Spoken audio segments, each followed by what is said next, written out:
اور اب آپ اپنی کمزوریوں سے ترقی نہیں کر پائیں گے. جیسے پہلے چھپی چھپی چیزیں چل رہی تھیں اینڈ آپ گرو کر رہے تھے, لیکن جب سیٹرن ریٹروگریڈ ہوتا ہے تو لوگوں کو آپ کی ویکنیسز کا پتہ چلنا شروع ہو جاتا ہے, وہ واضح ہونے لگتی ہیں, آپ ان کے ساتھ نہیں چل پاتے.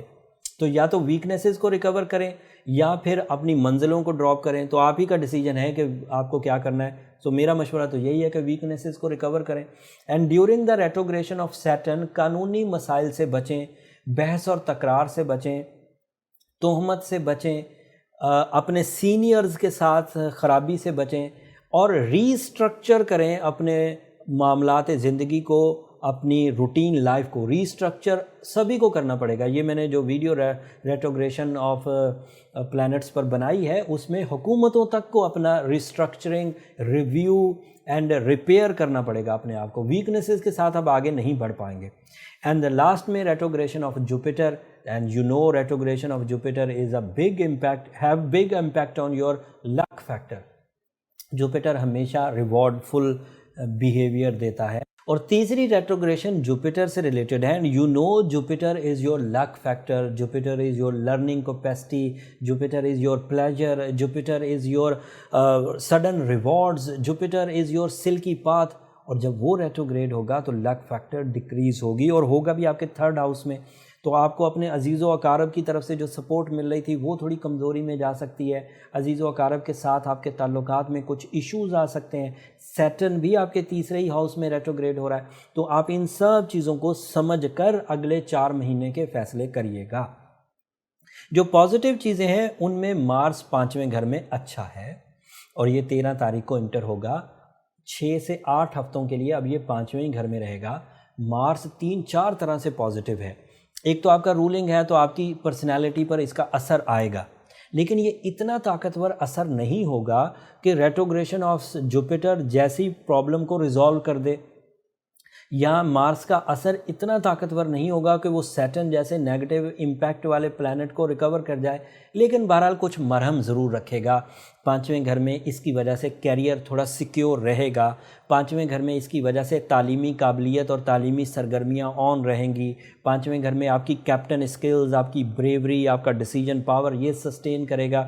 اینڈ اس کے ساتھ تھوڑا سا پلس پوائنٹ آپ کو کیا ملے گا کہ مرکری آپ کے 8ویں گھر میں آپ کی کمیونیکیشن کو تھوڑا اچھا کر دے گا, اور وہ بھی 11 تاریخ کو آپ کے 8th ہاؤس میں داخل ہو رہا ہے. تو یہ 2 پلس پوائنٹس ہیں آپ کے.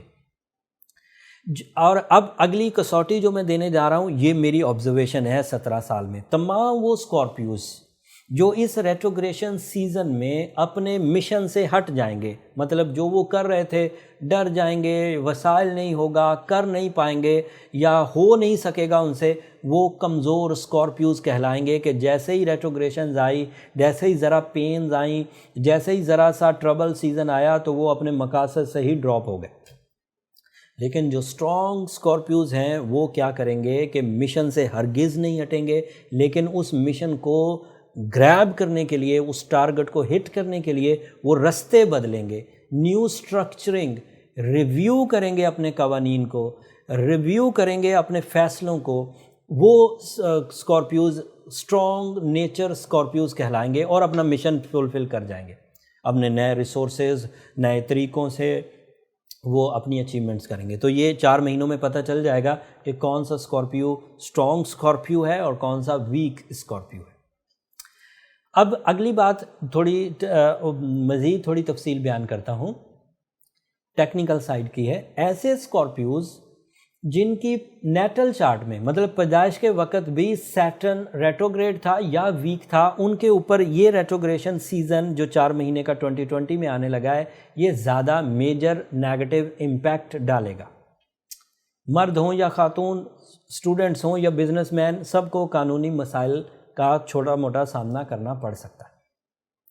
اینڈ اسی طرح وہ اسکارپیوز جن کی نیٹل چارٹ میں جوپیٹر ویک تھا یا ریٹروگریڈ تھا, ان کو اپنے لک میں زیادہ کمزوری محسوس ہوگی ان 4 مہینوں میں. اینڈ اسی طرح وہ اسکارپیوز جن کا وینس پیدائش کے وقت ریٹروگریڈ تھا یا ویک تھا, ان کو اپنی لو لائف میں زیادہ پرابلمز فیس کرنا پڑیں گی اس ریٹروگریشن سیزن میں. لیکن یہ ویکنیس جو آپ کے نیٹل چارٹ میں تھی یہ اوور آل نہیں چیک کی جا سکتی، یہ آپ کو آپ کے برتھ چارٹ کے بنوانے کے بعد ہی پتہ چلے گا۔